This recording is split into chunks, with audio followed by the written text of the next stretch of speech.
बुद्धिमान असणे म्हणजे फक्त एज्युकेशन कंप्लीट करणं नसतं, की माझ्याकडे ही डिग्री आहे म्हणजे मी खूपच बुद्धिमान आहे. नाही, अजिबात नाही. खरं जे एज्युकेशन असतं ते यावरून ठरतं की आपण त्याला आपल्या लाईफमध्ये किती वापरतोय. आणि त्या अशा काही गोष्टी असतात ज्या जर आपण आपल्या आयुष्यात अप्लाय करत असू ना, तर त्यांवरून ठरतं की आपण किती बुद्धिमान आहोत.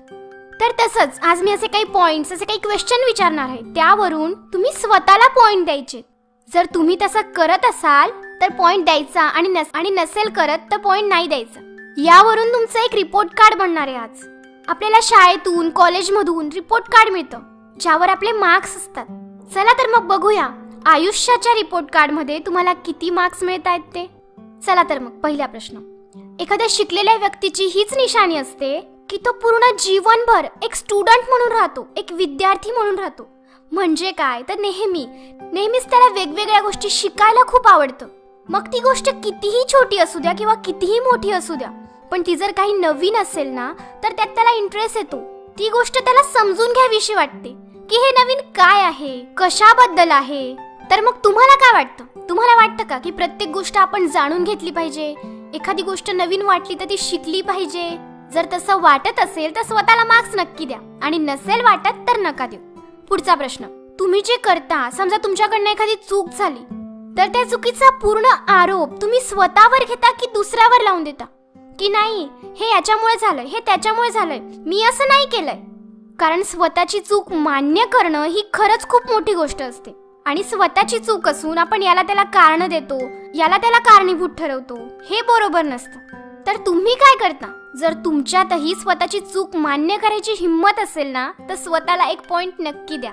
तिसरा प्रश्न. तुम्हाला दुसऱ्यांबद्दल सहानुभूती वाटते का? म्हणजे फक्त स्वतःचाच विचार नाही, तुम्ही दुसऱ्यांचाही विचार करता प्रत्येक बाबतीत. कारण काही जण असे असतात जे फक्त आणि फक्त स्वतःचा स्वार्थ बघतात, स्वतःचाच विचार करतात. पण दुसऱ्यांचा विचार करणं हेही खूप महत्वाचं असतं. आणि याचाही शिक्षणाशी संबंध आहे. कारण शिक्षणातून आपल्याला समजतं आपलं जीवन नेमकं कशासाठी आहे हे आपल्याला समजतं. मग जर तुम्ही दुसऱ्यांची खूप काळजी करत असाल ना तर स्वतःला एक पॉइंट देऊन द्या. विचार करा ना, किती छान रिपोर्ट कार्ड आहे हा.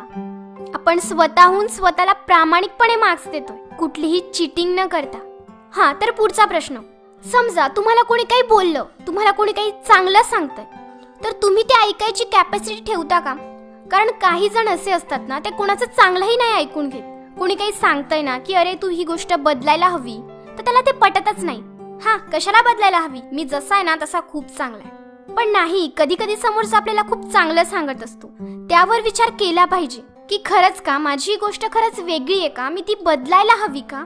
तुम्ही करता का असा विचार? दुसऱ्याने तुम्हाला काही चांगलं सांगितलं तर ते तुम्ही समजून घेता का, त्यावर चांगला विचार करता का? आणि जर तुम्हाला वाटलं की समोरचा बरोबर सांगतोय तर तुम्ही स्वतःमध्ये बदल करता का? जर तुम्ही असं करत असाल ना तर तुम्ही खरंच खूपच एज्युकेटेड आहात, खूपच बुद्धिमान आहात.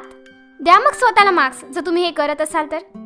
पुढचा प्रश्न म्हणजे काही व्यक्ती असतात बघा, ज्यांना ना खरंच माहिती असतं की मी काय आहे, मी कोण आहे, मी कसा आहे, माझ्यात काय कमी आहे, मी स्वतःमध्ये काय बदल करायला पाहिजे, आणि ते त्याबद्दल प्रयत्नही करताय स्वतःला बदलण्याचा.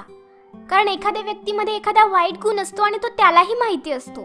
प्रत्येकाला नाही, पण एखाद्याला वाटतं, खरंच वाटतं की मी माझी ही सवय बदलायला हवी, ती चांगली नाहीये, आणि तो ती बदलण्यासाठी प्रयत्नही करतो.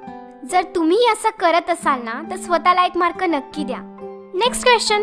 काही लोक असतात जे खूप मोठ्या पदावर असतात, डॉक्टर असतात, इंजिनियर्स असतात, पण त्यांच्यात एवढा मोठा इगो असतो, त्यांच्यात इतका इगो असतो की समजतच नाही या माणसात इगो आहे का इगो मध्ये माणूस आहे. ते कधीच कोणाची गोष्ट नाही समजून घेत. नेहमी त्यांना स्वतःच बरोबर वाटतं. स्वतःच बरोबर वाटणं तरी ठीक आहे हो, पण ते दुसऱ्यांना समजून नाही घेत, कधीच नाही घेत. ते प्रत्येकाला तुच्छ समजतात. मग काय कामाचं त्यांचं ते पद, जर ते दुसऱ्यांना खूप तुच्छ समजत असतील. पण जर एवढ्या मोठ्या पदावर असून सुद्धा ते सगळ्यांशी नम्रपणे वागत असतील, सगळ्यांशी चांगलं वागत असतील, सगळ्यांना समजून घ्यायची कॅपॅसिटी त्यांच्यात असेल, तर किती छान होईल ना. मग काय विचार करताय, तुमच्यात आहे का? असेल तर द्या स्वतःला मार्क्स. पुढचा प्रश्न. आपल्यात खूप सारे इमोशन्स असतात. आपल्याला आनंद होतो, आपल्याला दुःख होतं, आणि सगळ्यात महत्वाचं म्हणजे आपल्याला राग येतो. राग ज्याला कंट्रोल करणं खूप कठीण असतं. पण तरी याचेही प्रकार असतात. काही जण राग करतात, पण ते रागात कधी दुसऱ्यांचं वाईट होण्याचा विचार नाही करत, आणि जरी विचार केला ना तरी ते कोणाचं वाईट करत नाही. त्यांचा राग फक्त थोड्या वेळासाठी असतो, कारण ते कुठेतरी हर्ट झालेले असतात. पण काही जण मात्र त्या रागाचा दुरुपयोग करतात, दुसऱ्यांचा वाईट विचार करतात, दुसऱ्यांचा वाईट करण्याचा विचार करतात. पण एक खरंच शिकलेला व्यक्ती असं कधीच करू शकत नाही. दुसऱ्यांचं वाईट करण्याचा विचारही तो नाही करू शकत. म्हणून जर तुम्हीही कितीही रागायला असेल आणि जर तुम्ही दुसऱ्यांचं कधी वाईट करण्याचा विचारही नाही करत आणि कोणाचं वाईटही नाही करत ना, तर द्या स्वतःला एक मार्क. आता एक अशी गोष्ट ज्यासाठी कोणी शाळेत नाहीही गेलं ना, आणि जर ती त्याच्यात असेल ना, तर तो खरंच खूप एज्युकेटेड पर्सन मानला जाईल. एक एज्युकेटेड पर्सन जो असतो ना, तो माणुसकीचा पाठ स्वतःही वाचतो आणि त्याला पारही पाडतो. त्यासाठी त्याला शाळेत जायची गरज नाहीये, कारण माणुसकीच जगणं शिकवते. आपलं मन आपल्याला शिकवतं. जर तुमच्यात खऱ्या अर्थाने माणुसकी असेल ना, तर तुम्ही परिपूर्ण आहात. तुम्हाला कशाचीच गरज नाहीये. म्हणून जर असेल ना, तर स्वतःला नक्कीच एक पॉइंट द्या. काय मग, केले तुम्ही स्वतःचे पॉइंट काउंट? आता त्यांना कॅल्क्युलेट करा. कारण जीवनात आपण 2 प्रकारचा अभ्यास करतो. एक तो ज्याने आपण मोठमोठ्या कॉलेजांमध्ये जातो, डिग्री घेतो, नोकरीला लागतो, आणि दुसरा अभ्यास तो जो आज तुम्ही केला. मग किती मार्क्स आले तुमचे? नक्की सांगा स्वतःला, आणि वाटलं तर मलाही. आणि लक्षात ठेवा, ह्या अभ्यासाचा स्कूल कॉलेजशी काहीच संबंध नाहीये, कारण ह्या अभ्यासासाठी आपलं जीवनच एक खूप मोठा क्लासरूम आहे. असे सक्सेस आणि हॅपीनेस बद्दलचे व्हिडिओज पाहण्यासाठी माझ्या फेसबुक पेजला लाईक आणि यूट्यूब चॅनलला सबस्क्राईब करा. धन्यवाद.